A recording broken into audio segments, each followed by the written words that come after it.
Coucou, c'est Élise et c'est maintenant le temps de la pensée du jour. Pendant 2 jours, on va parler générosité, don de soi. Et aujourd'hui, on va commencer avec partager ce qu'on peut.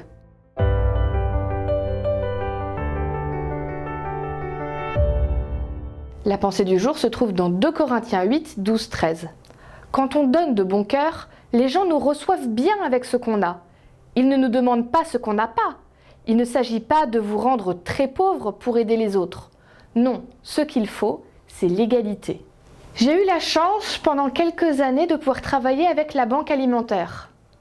Tu les as peut-être déjà vus, les moments de collecte de banque alimentaire.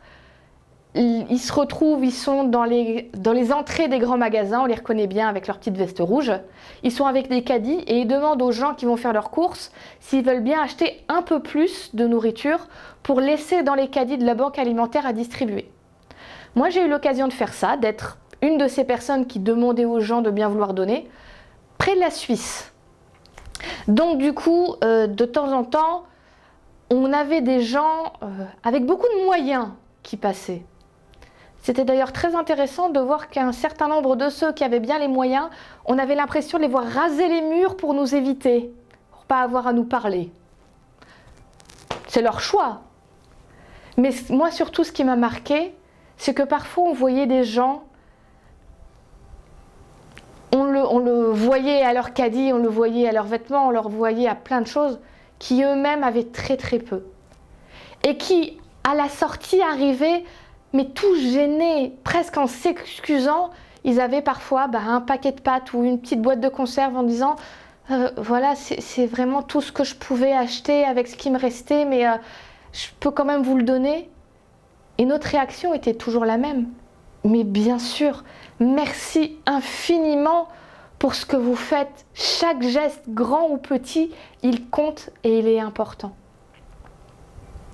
On a parfois l'impression qu'on n'en fait pas assez, que surtout si on est chrétien, qu'on devrait toujours donner plus d'argent, plus de temps. Il y a cette conception qui a couru pendant des années que tu dois tout donner pour Dieu, quitte à... Alors c'est une expression anglaise, burn for God, brûler pour Dieu.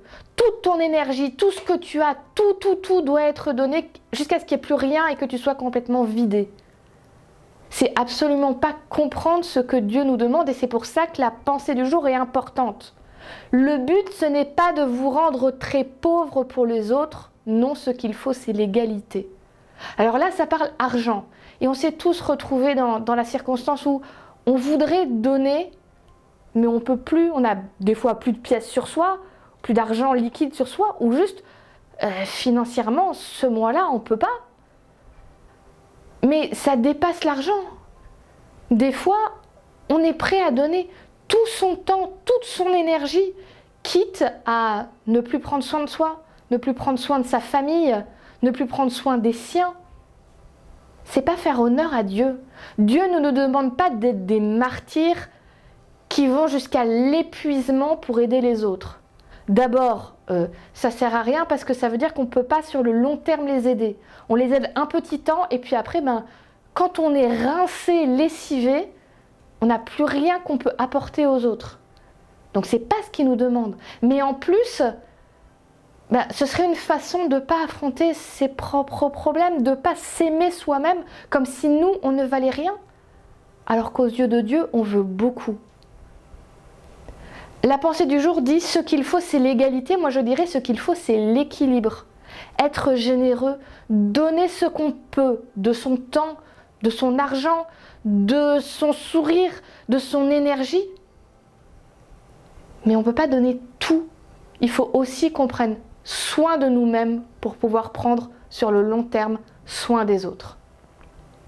Ce thème, il est large, il est vaste et la pensée du jour, elle a beaucoup de choses à dire. Alors ce que je te propose, c'est qu'on va continuer demain de parler de ce sujet.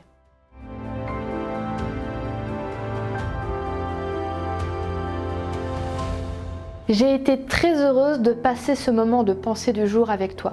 J'espère vraiment que ça t'a fait du bien et que ça t'accompagnera dans ta journée. N'hésite pas à partager cette pensée du jour autour de toi, à la faire connaître. Si jamais tu as envie d'aller plus loin, n'hésite pas à nous mettre un petit mot dans les commentaires. Et sinon, mets un petit pouce en l'air. Et moi, je te dis à demain pour la prochaine pensée du jour.